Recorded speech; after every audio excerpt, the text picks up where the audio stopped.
अस्सलाम वालेकुम, मैं हूं कामिल आरिफ और आप देख रहे हैं मेरी वीलॉग स्टोरी। और वीलॉग में आज का टॉपिक है भिखारी माफिया, जो कि बहुत तेजी के साथ कराची में फैलता चला जा रहा है। और सिर्फ कराची नहीं बल्कि पाकिस्तान के हर शहर में भिखारी माफिया आपको बहुत तेजी के साथ मुख्तलिफ शाहराहों पे जगहों पे खड़ा हुआ नजर आएगा। फिर इसके बाद से पाकिस्तान से बाहर भी भिखारी माफिया पाकिस्तान के नाम खराब कर रहा है, ऑपरेट कर रहा है, जिसमें खास तौर के ऊपर हालिया दिनों दुबई ने पाकिस्तान के को वीजा देने पे पाबंदी लगाई। उसकी बड़ी वजह ये थी कि हमारे लोग वहां जाके भीख मांग रहे हैं। इसी तरह से सऊदी अरब ने जब ऑपरेशन किया भिखारियों के खिलाफ, तो वहां भी बहुत बड़ी तादाद के अंदर पाकिस्तानी निकले, उन्होंने भी हम पे रिस्ट्रिक्शंस लगाई हैं। इसी तरह से मलेशिया और दीगर जो ममालिक हैं वहां पर भिखारी माफिया जाके ऑपरेट कर रहा है। अब सिर्फ हम कराची की बात कर लें तो कराची में आप और हम कहीं भी सफर करते हैं तो किसी घर से निकलते ही किसी भी सिग्नल के ऊपर रुके तो ऐसा मुमकिन नहीं है कि वहां पे भिखारी आपको ना मिले और आपकी गाड़ी का शीशा लॉक ना करें, या अगर आप मोटरसाइकिल पे हैं तो आपके सामने आके वो आपसे रकम का तकाजा ना करें। इसी तरीके से कोई ऐसा मॉल नहीं है, ऐसा कोई हॉस्पिटल नहीं है, ऐसी कोई मस्जिद नहीं है, ऐसी कोई फूड स्ट्रीट नहीं है जहाँ पे आपको भिखारी माफिया का सामना ना करना पड़ता हो। आप और हम सब जो कराची और पाकिस्तान के रहने वाले हैं, आपको हम सबको हर इस ऐसे मुकामात के ऊपर भिखारी जरूर मिलेंगे। और ये भिखारियों की जो तरीका वारदात है या तरीका कह लें, इसमें खास तौर के ऊपर ये कोशिश करते हैं कि बुजुर्गों को सामने रखा जाए, बच्चों को सामने रखा जाए और खवातीन को सामने रखा जाए। मर्द हजरात जो हैं वो जो भिखारी का रूप अपनाते हैं, वो अमूमी तौर के ऊपर या तो नाटक कर रहे होते हैं माजूरी का, या व्हील चेयर के ऊपर बैठे होंगे और मुख्तलिफ हथकंडे वो इस्तेमाल करते हैं भीख मांगने के लिए। और इनकी जो तादाद है वो दिन ब दिन मल्टीप्लाई होती चली जा रही है। और भिखारी माफिया हमारी इत्तलात के मुताबिक बाकायदा तौर के ऊपर ऑपरेट कर रहा है। इनके सरगना मौजूद हैं, ये बच्चों को लेके आते हैं, उनको ट्रेन करते हैं, उनको जगह बताई जाती है, उनको एरिया दिया जाता है, उनको बताया जाता है कि आज आपने इस जगह पे इतनी से इतने बजे से इतने बजे तक खड़े होना है। उनकी ड्यूटी आवर्स होते हैं, उसमें से उनको परसेंटेज मिलती है। और भिखारी माफिया का जो सरगना है वो असल पैसे ले जाता है, और वो 10% और 20% भीख मांगने वाले को दिए जाते हैं। बाकी भिखारी माफिया के जो सरगना है जो उनको ऑपरेट करते हैं वो अपनी तरफ कर लेते हैं। अब इसमें हमने एक अदादो शुमार निकाले, और कराची के हर सिग्नल के ऊपर जब हम रुकते हैं, जब उधर भिखारियों की तादाद देखते हैं, तो एक सिग्नल जो छोटा सिग्नल होता है वहां पे 4 से 5 भिखारी होते हैं, और जहाँ ज्यादा गाड़ियों की आमदोरफ्त होती है वहां पे आपको 8 से 10 भिखारी जो है वो खड़े हुए नजर आएंगे।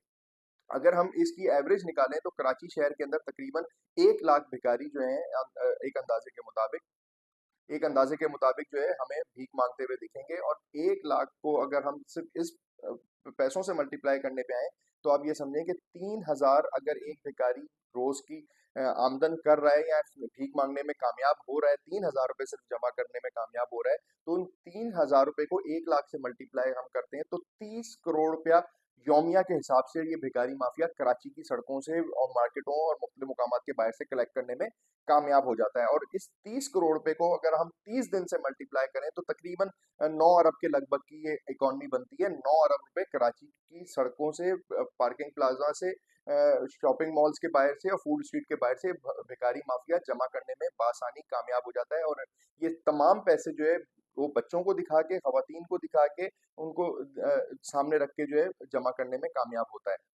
अगर हम इसको पाकिस्तान के सिर्फ 5 या 6 बड़े शहरों से, जिनमें लाहौर, इस्लामाबाद, फैसलाबाद, गुजरावाला, हैदराबाद की तरह पे हम तर्ज पे तादाद को निकाल लें और एक रफ कैलकुलेशन निकालें, तो ये तकरीबन 45 अरब रुपए बनते हैं जो भिखारी माफिया जमा कर लेता है। और अगर आप इसको पूरे पाकिस्तान के तनाजुर में देख लें तो ये जो रकम है ये तकरीबन आप ये समझें 90 अरब या 1 खरब के लगभग पहुंच जाती होगी, ये जो पूरे पाकिस्तान से भिखारी माफिया जमा कर रहा है। अब इसमें जो इन्वेस्टिगेशन में बात सामने आती है, जिसमें हमारे मुख्तलिफ लोगों से बात हुई, कराची से रोजाना की बुनियाद के ऊपर 3 से 4 बच्चे मिसिंग हो जाते हैं, लापता हो जाते हैं। अब वो बच्चे जाते किधर हैं और बच्चे लापता हो कैसे जाते हैं? वो बच्चे जो पुलिस की तहकीकाती टीमें हैं वो ये बताती हैं, जो कि मंजरे आम के ऊपर नहीं लाई जाती बात, वो ये है कि उन बच्चों को ये भिखारी माफिया यहाँ से उठा के दूसरे सूबे में ले जाते हैं, और दूसरे सूबे से लापता बच्चा, यानी कि जिसको या ये कह लीजिए कि अगवा कर लिया जाता है या उठा लिया जाता है, उसको कराची या दूसरे सूबों में पहुंचा दिया जाता है। और ये बच्चे जो हैं पर डे के हिसाब से जो है रेंट पे दिए जाते हैं। फिर वहां पे उनको रेंट पे जिनको दिया जाता है वो भिखारी माफिया है, वो बच्चे को लेके फिर एक चौक के ऊपर खड़े होते हैं और उसको दिखा के जो है रकम जनरेट की जाती है। तो क्या हुकूमत इस बात के ऊपर इन्वेस्टिगेशन करेगी, जो सड़क पे खड़ा हुआ औरत या मर्द बच्चे को लेके भीख मांग रहा है, वो उसका जो है अपनी ही औलाद है, या नहीं, या वो कराची या किसी और सूबे से अगवा हुआ लापता हुआ बच्चा है जिनके माँ बाप उसको तलाश कर रहे हैं, लेकिन उसको भिखारी माफिया किसी चौक के ऊपर खड़ा करके भीख मांग रहे हैं। तो एक बहुत बड़ी माफिया ऑपरेट कर रही है, जिसका एक पहलू ये है कि वो बहुत बड़ी तादाद के अंदर रकम जमा कर रहे हैं, और दूसरा एंगल ये है कि वो बच्चे जो हैं, जो लापता होने वाले बच्चे हैं, उनको इस तरीके से भिखारी माफिया मुमकिना तौर के ऊपर इस्तेमाल कर रहा है, और पेरेंट्स जो है अपने बच्चों को तलाश कर रहे होते हैं, लेकिन वो भिखारी माफिया के हत्थे चढ़ चुके होते हैं। ये एक बहुत बड़ा सवालिया निशान है जिसके ऊपर तहकीकात होने की जरूरत है। पाकिस्तान भर की जो बच्चे लापता हैं, अगर उसकी तादाद ऑफिशियल रिकॉर्ड के मुताबिक जमा की जाए तो वो हजारों में नहीं लाखों में बनेगी। और वो बच्चे किधर होंगे? वो बच्चे इन्हीं सड़कों के ऊपर होंगे, या उनको बाहर भेज दिया गया होगा। जो भिखारी माफिया इंटरनेशनल मार्केट में जाके या दूसरे ममालिक में जाके बच्चों को दिखा के भीख मांगते हैं, वो उनको बाहर ले गए होंगे। मुख्तलिफ अपने नाम के ऊपर उन्होंने उनके पासपोर्ट बनवाए होंगे, क्योंकि बच्चे का पासपोर्ट और शनाख्ती कार्ड बनवाना बड़ा आसान होता है, और वो नादरा में रजिस्ट्रेशन उसकी आसान हो जाती है। तो दो एंगल हैं इसके, कि एक तरफ वो आप ये देख लीजिए कि कराची की टूटी सड़कों की रिपेयर के पैसे नहीं है, कराची की हुकूमत के पास, केएमसी के पास, डीएमसी के पास पैसे नहीं है, लेकिन भिखारी माफिया इन्हीं सड़कों से, इसी जगह से इतना बड़ा रेवेन्यू जनरेट कर रहा है, और ये कराची के शहरी उनको दे रहे हैं। और इसी तरीके से पाकिस्तान के दूसरे शहरों में रहने वाले लोग भी उनको इसी तरीके से भिखारी माफिया को सपोर्ट कर रहे हैं।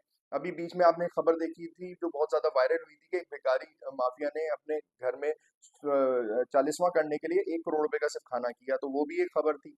तो भिखारी माफिया कितनी बड़ी तादाद के अंदर रकम जनरेट कर रहे हैं, बच्चों का कारोबार हो रहा है, खवातीन का कारोबार हो रहा है, बुजुर्गों को लाके सड़कों पे बिठाया जा रहा है, और ये मुनज़्ज़म अंदाज में हो रहा है। कराची के सिग्नल्स के बारे में बताया जाता है कि हर सिग्नल के ऊपर जो है भिखारी माफिया ऑपरेट करता है। वो सिग्नल्स बाकायदा तौर के ऊपर फरोख्त होते हैं।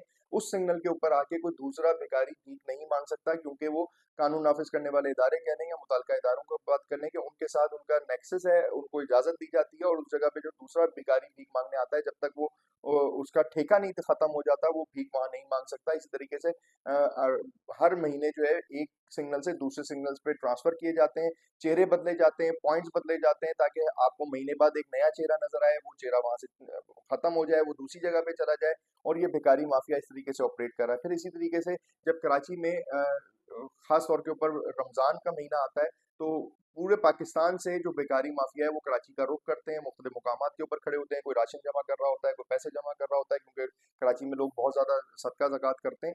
तो कहने की बात यह है कि अगर हुकूमत इसके ऊपर एक्शन ले, तो बच्चों के लापता होने के वाकयात भी इस पूरे सिनेरियो में रुक सकते हैं। भिखारी माफिया को आप काम में ला सकते हैं, इनको हुनर दे सकते हैं, इनके जरिए कराची की आप सड़कों की सफाई करा सकते हैं। और वो कैसे मुमकिन है? हुकूमत तो कहेगी हमारे पास पैसे नहीं है, लेकिन यही जो पैसे मैं आपको बता रहा हूँ कि अगर 9 अरब रुपए कराची के शहरी सिर्फ भिखारियों को दे रहे हैं, तो वो 9 अरब रुपए अगर हुकूमत ये कराची शहर के हर चौक से भिखारियों को हटा के अपनी तहवील में ले ले, और आज से ये कोशिश कर ले कि भाई ये भिखारी जो है कराची के किसी सड़क पे नजर नहीं आएंगे, इनको माहाना तनख्वाह भी दी जाएगी, इनके जो बच्चे हैं इनकी परवरिश भी की जाएगी, और इनको माशरे का एक अच्छा शहरी बनाया जाएगा, और इनसे काम लिया जाएगा। इनसे काम क्या लिया जा सकता है? अगर किसी को हुनर नहीं है किसी के पास, तो उससे कराची में आपको पता है सफाई की बहुत ज़रूरत है। कराची की सड़कों को सफाई के लिए इस्तेमाल किया जा सकता है। कराची के मुख्तलिफ सरकारी प्रोजेक्ट्स हैं, जहाँ सरकारी अस्पताल हैं, जहाँ सफाई की अशद ज़रूरत है, जहाँ पे मुलाजमीन नहीं है, उनको वहाँ पे सफाई के लिए इस्तेमाल किया जा सकता है। मुख्तलिफ जगहों के ऊपर इनको इस्तेमाल किया जा सकता है। और इसी तरह से जो खवातीन हैं उनसे मुख्तलिफ तरीके से काम लिए जा सकते हैं, जिनके बच्चों को हुनर दिया जा सकता है। और ये तमाम पैसा अगर आप ऐसा हुकूमत कर लेगी, तो ये 9 अरब, क्या मैं कहता हूँ कि ये 9 अरब को भी आप मल्टीप्लाई करेंगे तो कराची से 20-25 अरब रुपया कराची के शहरी अगर भिखारी नहीं होंगे, और उनको चैरिटी करनी होगी, सदका ज़कात करना होगा, तो वो हुकूमत पे एतमाद करते हुए उनको देंगे। और अगर इससे बच्चों के लापता होने के वाकयात रुक जाएंगे, तो भी आप समझेंगे लोग लोग जो है इस बात पे हुकूमत पे एतमाद करेंगे, और हुकूमत सिंध को और हुकूमत पाकिस्तान को सपोर्ट करेंगे इस पूरी मुहिम में। और भिखारी माफिया भी इससे कंट्रोल में आएगा, और हमारा जो इंटरनेशनली इमेज बनता चला जा रहा है कि कराची की शनाख्त और कराची जैसे बड़े शहरों की शनाख्त भिखारी बनते चले जा रहे हैं। हर चौक के ऊपर आपको भिखारी नजर आएंगे, हर चौक के ऊपर आपको फलाई इदारे के दस्तरखानों पे बैठे हुए भीख मांगने वाले जो है मुफ्त में खाना खाते हुए नजर आएंगे। और कराची के शहरी इसी तरीके से चैरिटी करते रहेंगे, सदका ज़कात करते रहेंगे, और उनके पास सदका ज़कात करने के लिए जो मुस्तनद प्लेटफॉर्म है वो मौजूद ना होने की वजह से भिखारी माफिया उसका फायदा उठा रहा है।